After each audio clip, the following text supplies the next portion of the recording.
धोलेरा गुजरात का वो नाम जो अभी तक सिर्फ प्रॉमिसेस और डीलेस के लिए जाना जाता था। जब 2001 में मैं यहाँ पे विदाई करके आई थी ना, जब वहाँ पे कुछ नहीं था, मैं तो ऐसी रो कि यहाँ पे मेरे को कहाँ डाल दिया। कितने पैसे मिले बाबा आपको 6-7 बीघा बेचने के बाद? 21वीं सदी का जो तेल बताया जा रहा है कि जो रिवॉल्यूशन आएगी वो सेमीकंडक्टर से आएगा।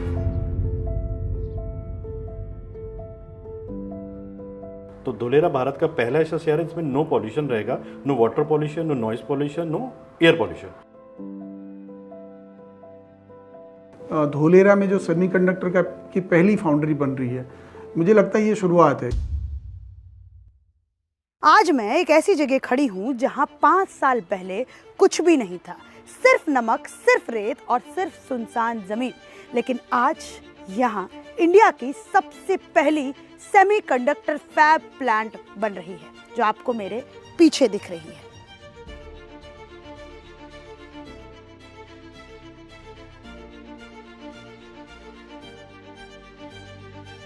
आज जो मैंने यहाँ पर डिस्कवर किया वो एक इंडस्ट्री की स्टोरी नहीं है, एक महिला, एक परिवार और एक नेशन की स्टोरी है। तो चलिए शुरू करते हैं।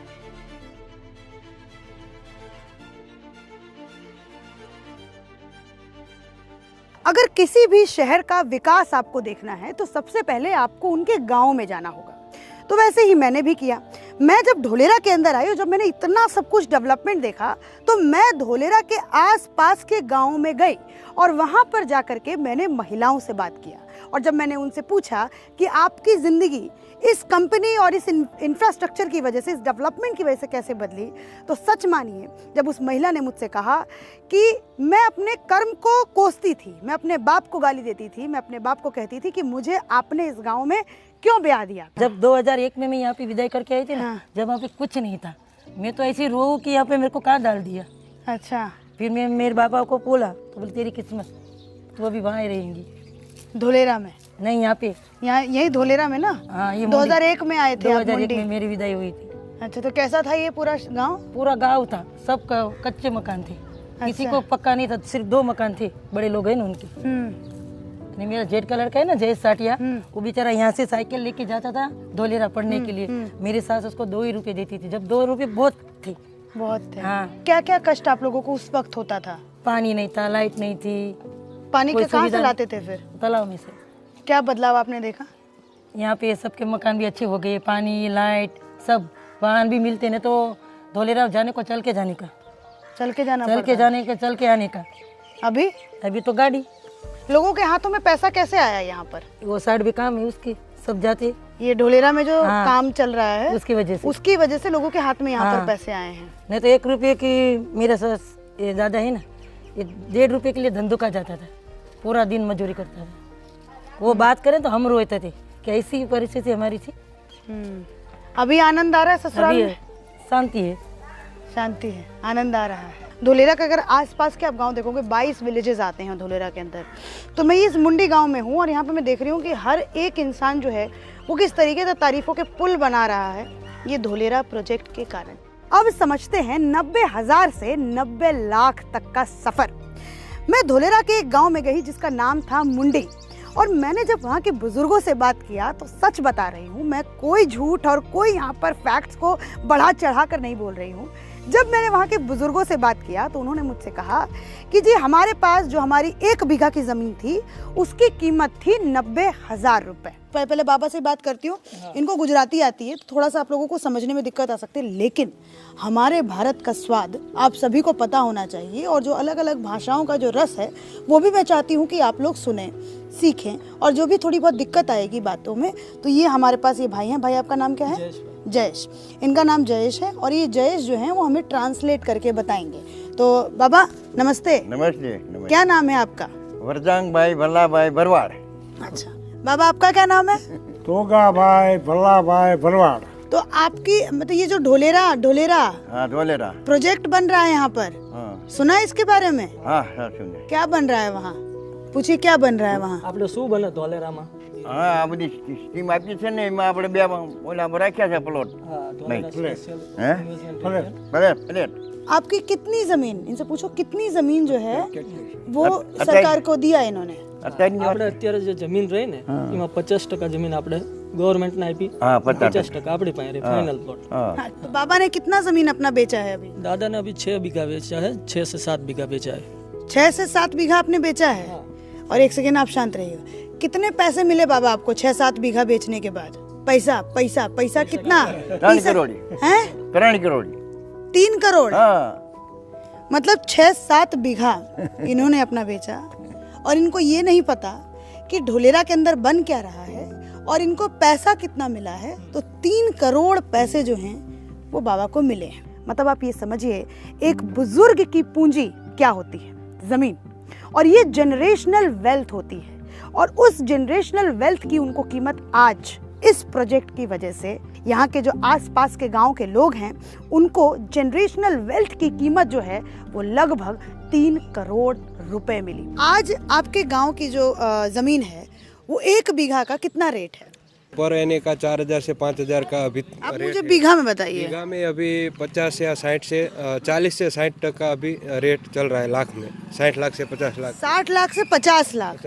और ये कितने सालों में हुआ है 60 लाख से 50 लाख? मतलब 20,000 से 60 लाख से 50 लाख तक का सफर कितने? 2007 से लेकर अभी तक में बढ़ा है। 2007 से लेके 26 तक में। तक बढ़ा है। और सबसे ज्यादा रेट कब मतलब बढ़ा है? सब तीन साल में जब टीपी फाइनल हुआ ये एक्टिवेशन एरिया और ये टाटा का जो सब प्लांट आया उसके जो जैसे जैसे कंपनी आती गई वैसे वैसे रेट बढ़ता गया। दूसरे गांव में गई, बोलायरी करके गांव है, उसके अंदर मुझे बताया गया कि जी हमारे गांव में 1 बीघा की कीमत जो है वो केवल मात्र 20,000, 30,000, 40,000, 50,000 इतनी हुआ करती थी। इंडस्ट्रियल एरिया की वजह से पॉल्यूशन भी रहता है, लेकिन यहाँ वो प्रश्न नहीं रहेगा। एक तो आपको सारी सुविधा मिलेगी, अच्छा जीवन जीने के लिए ये पूरा सिटी ग्रीनफील्ड एरिया है। उसका मतलब कि ये पर्यावरण के हिसाब से बनेगा, हमारे लोगों को रहने लायक भी रहेगा, सेहत के लिए भी अच्छा होगा।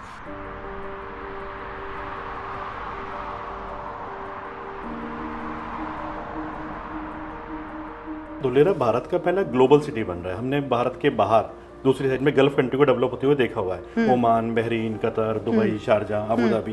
तो ये सारे सिटी बाद में बने और बेस्ट बने हुए हैं। ठीक है, भारत में इस टाइप का कोई भी सिटी अभी तक नहीं बना हुआ है। तो ये धुलेरा पहला शहर बन रहा है जो ग्रीन फील्ड स्मार्ट सिटी यानी ग्लोबल सिटी बन रहा है। अच्छा। उनकी तरीके से डेवलप किया जा रहा है इसको। इंडस्ट्रियल हब में पहली चीज क्या है कि नो पॉल्यूशन। लेकिन ये तो इंडस्ट्रियल इलाका है तो यहाँ पे पोल्यूशन कैसे इंडस्ट्री नहीं? को लेके हमारी पुरानी वाली जो सोच है कि वहाँ पे ट्रांसपोर्टेशन रहता है, धुआं रहता है, ये सब रहेगा, लेकिन यहाँ पे नॉन पॉल्यूशन वाली इंडस्ट्री ही आएंगी। क्या है खास इस शहर में? खास कई चीजें, जैसे भारत का पहला ऐसा शहर है जिसके अंदर में पॉपुलेशन फिक्स है। अच्छा। तभी तक भारत के किसी भी शहर में पॉपुलेशन फिक्स नहीं है। हमारा चंडीगढ़ और गांधीनगर भी बना है, वो भी केवल प्लांट सिटी बना हुआ है, स्मार्ट सिटी नहीं है। 4-वे कनेक्टिविटी है, भारत में अभी तक 4-वे कनेक्टिविटी वाला कोई भी शहर नहीं है। और कुछ है इसमें बताने लायक? मुझे लगता है आपने सब कुछ बता दिया, क्योंकि अब नीचे ही जाकर के हम लोग इसको और अच्छे से समझेंगे और देखेंगे कि क्या डेवलपमेंट्स ढोलेरा के अंदर जो हैं वो और हो रही हैं। पर सवाल ये है कि ये सब कुछ हो कैसे रहा है। तो इन सब को समझने के लिए हमें जाना होगा एक ऐसी दुनिया में जिसको समझे बिना हम 21वीं सदी का भारत नहीं समझ सकते, जिसका नाम है सेमीकंडक्टर्स। केम छो भैया? मजामा। इस गाड़ी के अंदर चिप है, इस मोबाइल के अंदर चिप है, ये जो कैमरा चल रहा है इसके अंदर भी चिप है। आपके घर में आप इस तरीके से समझिए, जो भी चीज़ ऑन और ऑफ हो रही है उन सब के अंदर एक चिप लगती है जिसका नाम है semiconductor. Tata semiconductor manufacturing private limited जी, सेमीकंडक्टर मैन्युफैक्चरिंग हो रहा है यहाँ पर। क्या टाटा हो रहा है? के भारत के अंदर में सेमीकंडक्टर के टोटल 3 प्लांट आ रहे हैं। अच्छा। एक आसाम में आ रहा है 27,000 रुपये का इन्वेस्टमेंट करके। हाँ। एक साणंद में आ रहा है 7.5 का जो करोड़ इन्वेस्ट करके। जी। एक धुलेरा में आ रहा है 91,000 करोड़ का इन्वेस्टमेंट करके। हाँ। तो तीनों प्लांटों में से बाकी के जो 2 प्लांट है वो असेंबल यूनिट है। अच्छा। ये पहला यूनिट है भारत का जो फैब यूनिट रहेगा, यानी अच्छा। यहाँ पे मैन्युफैक्चरिंग होगी चिप की। 91,000 करोड़, ध्यान से सुनिएगा, 91,000 करोड़ के इन्वेस्टमेंट के साथ टाटा ताइवान की एक कंपनी PSMC के साथ जॉइंट वेंचर करके यहाँ पर चिप कंडक्ट करेगी, यहाँ पर चिप बनाएगी। ये जो कंपनी है, ये जो प्लांट है, वो 28 नैनोमीटर के सेमीकंडक्टर्स तैयार करेगी। आज दुनिया भर में जो सबसे ज़्यादा जिस साइज के सेमीकंडक्टर की मांग है वो है 28 नैनोमीटर। आपकी गाड़ियों में, डिफेंस एप्लीकेशंस में, स्मार्ट मीटर्स में, कंज्यूमर इलेक्ट्रॉनिक्स में 28 नैनोमीटर के सेमीकंडक्टर्स का ही इस्तेमाल होता है। ये सेमीकंडक्टर्स और चिप मॉडर्न सिविलाइजेशन की रीढ़ की हड्डी है। पर दुर्भाग्य हमारा ये है कि आज तक 21वीं सदी के भारत में सेमीकंडक्टर्स की मैन्युफैक्चरिंग यूनिट ही नहीं है। आज भी हम सेमीकंडक्टर्स के लिए दूसरे देशों पर 100% निर्भर हैं, जैसे China, Taiwan, south Korea. Covid आया, सप्लाई चेन पूरी तरीके से बंद हो गई। सेमीकंडक्टर्स हमारे देश में इंपोर्ट होना बंद हो गए, जिसकी वजह से हमारी ऑटोमोबाइल इंडस्ट्री पूरी तरीके से ठप, हमारे इलेक्ट्रॉनिक्स पूरी तरीके से ठप। लेकिन आज जब हमारे देश के अंदर ये पहला सेमीकंडक्टर फैब प्लांट डला है, तो शायद इससे हमारे देश में सेमीकंडक्टर्स की जो निर्भरता दूसरे देशों के ऊपर है वो शायद कम हो सकती है। ये प्लांट लगभग 20,000 लोगों को डायरेक्ट और इनडायरेक्ट नौकरियां भी देगा। जब ये प्लांट यहाँ पर लग रहा है तो ये अपने साथ एक इकोसिस्टम तैयार करेगा। मतलब आप इस तरीके से समझिए कि जब एक सेमीकंडक्टर फैब प्लांट किसी शहर में लगता है, किसी इलाके में लगता है, तो वो अपने साथ एक पूरा इकोसिस्टम तैयार करता है, जिस इकोसिस्टम के कारण एक पूरा इंडस्ट्रियल हब तैयार होता है, जिसके अंदर केमिकल सप्लायर्स, क्योंकि सेमीकंडक्टर्स को बनाने में लगभग 500 केमिकल्स की जरूरत होती है। पैकेजिंग सप्लायर, जो यहाँ से सेमीकंडक्टर्स बन के निकलेगा, फिर उसको पैकेजिंग करने के लिए जो कंपनी होगी वो इसी ढोलेरा में लगाई जाएगी। इलेक्ट्रॉनिक्स, जब उस चिप को पूरी तरीके से मैन्युफैक्चरिंग कर दिया जाएगा, तो अलग अलग तरीके के इलेक्ट्रॉनिक प्रोडक्ट्स को बनाने वाली कंपनीज भी यहाँ पर लगाई जाएंगी।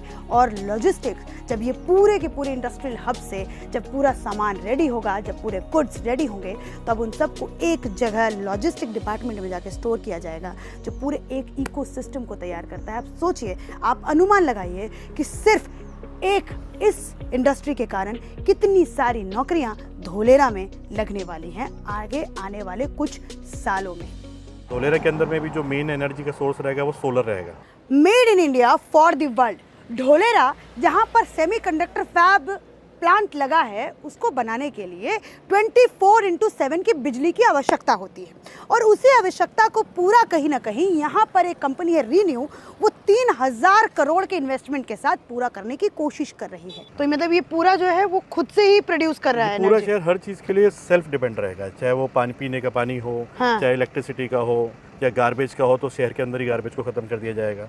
और ये 3000 करोड़ की फैक्ट्री जो है हाँ, सोलर प्लेट बनाने की, वो यहाँ पे लग गई। एक और आपको फैक्ट अगर मैं बताऊं, तो आज भी जो भारत है अपने सोलर पैनल्स के ज़रूरत के लिए चाइना और दूसरे देशों पर निर्भर है।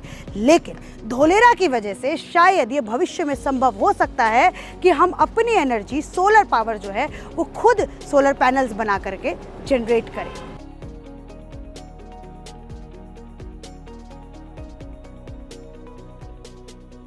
मैंने वीडियोस में बहुत देखा कि यहाँ तो पानी था नहीं ढोलेरा में, नहीं था। कैसे पॉसिबल है गुजरात में ये सब? ये भारत का पहला स्ट्रॉन्ग वाटर मैनेजमेंट सिस्टम है, जो सिंगापुर मॉडल का है। जैसे यहाँ पे पानी नहीं है इस क्षेत्र में, इस क्षेत्र को गुजरात के अंदर बोला जाता है खारपाट का एरिया। अच्छा, वो क्या होता है? खारपाट मतलब यहाँ से पास में गल्फ ऑफ खम्बाट की खाड़ी है। खाड़ी से बार बार जब भी पानी आता है टाइड के अंदर में, उसमें सॉल्ट आता है, सॉल्टी वाटर आता है, और ये अभी से नहीं आ रहा, बरसों से आ रहा है। अगर जमीन को खोदेंगे तो नीचे सॉल्ट वाला पानी निकलेगा, तो यहाँ दूर दूर तक पीने का पानी नहीं है। तो यहाँ पानी की व्यवस्था के लिए ये पहला स्टॉर्म वाटर मैनेजमेंट सिस्टम है। ये क्या काम करेगा, अब जब बारिश होगी तो बारिश सड़क पे गिरेगी, सड़क से सारा का सारा पानी डक्ट में जाएगा, तो 10x12 की डक्ट जमीन के अंदर डाली गई है। अब एक टनल के अंदर में पानी भर जाएगा। अब बारिश के पानी में नमक तो नहीं, वहां से पानी बहता हुआ इस क्रीक में इकट्ठा होगा। अच्छा, तो मल्टीपल जगहों से ये पानी के सारी क्रीक में इकट्ठा होता जाएगा। अच्छा, ये अभी क्रीक जो है 6 किलोमीटर लंबी बनी है। ये टोटल 15 किलोमीटर लंबी बननी है। अच्छा, 110 फीट चौड़ी बननी है और 15 फुट गहरी बननी है। ठीक इस तरीके की 3 क्रिकेट धोलेरा में टोटल मिला के भविष्य में बनेंगी। तो इस पानी को WTP प्लांट में लेके जाएंगे, वहाँ पे रिसाइकिल करेंगे, रिसाइकिल करके घरों में पीने के पानी की व्यवस्था हो जाएगी। ठीक है। घर से जो पानी निकलेगा वो STP प्लांट में जाएगा। अच्छा, सीवरेज ट्रीटमेंट प्लांट में वहाँ जाएगा, वहाँ से रिसाइकिल होकर और इंडस्ट्री वालों को दे दिया जाएगा। अरे पूरा रिसाइकिल हो गया, रिसाइकिल होके इंडस्ट्री वालों को मिल गया। हाँ। इंडस्ट्री से जो पानी निकलेगा वो फिर रिसाइकिल होगा तीसरी बार। अच्छा। CETP प्लांट में जाएगा। हाँ। और वहाँ से रिसाइकिल होकर आपके घरों में एक बार लाइन और आएगी, जैसे यूएस वगैरह में आती है। अच्छा। तो वहाँ क्या होता है, पीने का पानी अलग होता है और वॉशिंग के लिए, गार्डनिंग के लिए अलग पानी होता है। अगर किसी वजह से बारिश ज्यादा हो जाए तो इस पानी को गल्फ ऑफ खंबाट की खाड़ी में छोड़ दिया जाएगा। अच्छा। किसी वजह से बारिश कम होती है हाँ। तो नर्मदा कैनाल की जो पाइपलाइन है उससे उस बार की पूर्ति करेंगे। क्या बात है, बहुत ही अच्छा सिस्टम। पानी का व्यवस्था ये भारत में पहला बार सिस्टम, पहला बार है। भारत का पहला डिग फ्री सिस्टम है। डिग फ्री यानी कि शहर को अगले 100 साल तक खोदना नहीं पड़ेगा किसी के लिए, मतलब सब कुछ अंडरग्राउंड है। सब कुछ। अभी भी आपको ये शहर दिख रहा है यहाँ पे, हाँ। ये सड़कें दिख रही हैं, यहाँ पे आपको लाइट्स दिख रही हैं, हाँ। लेकिन ओपन में कुछ भी दिख रहा है आपको वायर किसी भी प्रकार के? नहीं, एक भी वायर नहीं। कोई भी पाइपलाइन आपको ओपन दिख रही है? नहीं, सब कुछ अंडरग्राउंड है। ये एशिया का बिगेस्ट एरिया जो प्लग एंड प्ले के साथ रेडी टू मूव है। Plug and play ready to move का मतलब क्या होता है? तो प्लग एंड प्ले का मतलब सुविधाएं तैयार हैं, आप आइए और काम चालू कीजिए। अच्छा। आपके जीवन के इतिहास में, हमारे जीवन के इतिहास में और हमारे पप्पा के जीवन के इतिहास में कभी हमने सुना है कि कोई नया शहर बना है? एरिया डेवलप्ड होते हैं, जैसे न्यू चंडीगढ़, नोएडा एक्सटेंशन, नई दिल्ली, नई मुंबई, है ना, नया रायपुर, न्यू गुड़गांव, ये सब एरिया एक्सटेंड हुए। लेकिन हमने भारत में पहली बार कोई शहर बनते हुए देखा है।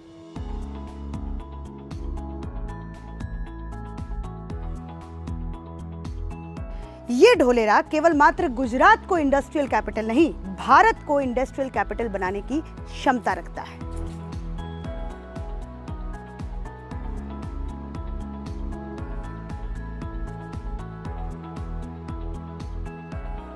तो इन सब कुछ चीजों को देख करके क्या यहाँ पर बड़े बड़े इन्वेस्टर्स भी आ रहे हैं इन्वेस्ट करने के लिए? कोई भी ऐसा प्रोजेक्ट होता है, जब तक वहाँ पर इन्वेस्टर्स नहीं आते हैं तो लोगों का भरोसा नहीं होता है।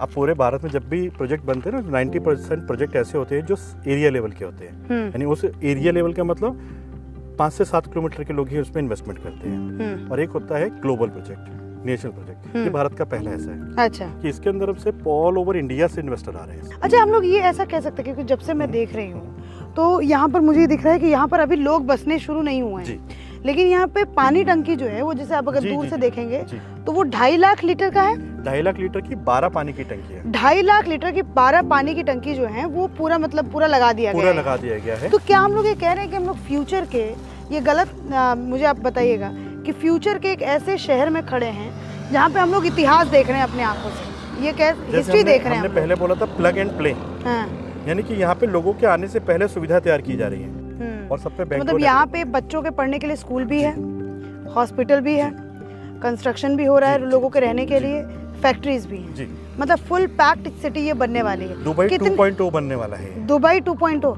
आपको नहीं लगता बड़ा बड़ा दावा कर रहे हैं? दुबई 2.0 अब अच्छा, इंडिया के अंदर। ओके, आप ये समझिए कि हम लोगों के यहाँ जब तक कुछ होता है नहीं ना, मानते नहीं है। पता है फिर क्या बोलेंगे लोग? कि बातें इतनी बड़ी कीजिए कि जिसके ऊपर लोगों को विश्वास हो। ठीक है, जैसे मैंने बताया आपको कि वर्ल्ड का सबसे बड़ा स्टैचू कहाँ पे है? गुजरात में ही है ना। वर्ल्ड का सबसे बड़ा फिनटेक सिटी कहाँ पे है? गिफ्ट सिटी गुजरात में। ज्यादा मत बोलिए, दूसरे शहरों से लोग देख रहे होंगे, जलन हो जाएगा लोगों को। सबसे बड़ा स्टेडियम कहाँ पे है? बोलेंगे सब कुछ तो गुजरात में ही है। हम आपसे पूछ रहे हैं ना, वर्ल्ड का सबसे बड़ा स्टेडियम कहाँ पे है? गुजरात में। गुजरात में। वर्ल्ड का सबसे बड़ा सीएनजी पार्क कहाँ बन रहा है? गुजरात में। भावनगर के अंदर में, गुजरात में। वर्ल्ड का सबसे बड़ा सोलर पार्क कहाँ बन रहा है? गुजरात में। कच्छ के अंदर में बन रहा है, गुजरात में। वर्ल्ड का सबसे बड़ा डाटा सेंटर कहाँ बन रहा है? गुजरात के अंदर बन रहा है, जामनगर के अंदर में। तो यहाँ पे सबका साथ सबका विकास। ये जो गाड़ियाँ हैं ये कौन है? ये वर्कर्स की गाड़ियाँ हैं सब। ये दिख रहे हैं, आपको दिख रहे होंगे, वर्कर्स ये काम करने वाले। हाँ, ये मतलब वो ट्रक पूरा भर के वर्कर है, ये वो सारे जो लोग वर्कर यहाँ टाटा के लिए काम कर रहे हैं, ये वर्कर्स हैं, ये सब के सब। ये सभी लोग वर्कर्स हैं। ये शिफ्टों के हिसाब से जा रहे हैं। अच्छा। हाँ। रहते कहाँ हैं ये सारे वर्कर्स? ये वर्कर्स बहुत सारे भावनगर रहते हैं, धुलेरा गांव के अंदर में जो जगह है आसपास में, या फिर फैदरा के पास में, अड़ोस पड़ोस में फिलहाल रह रहे हैं अभी, क्योंकि यहाँ रहने के लिए नहीं है।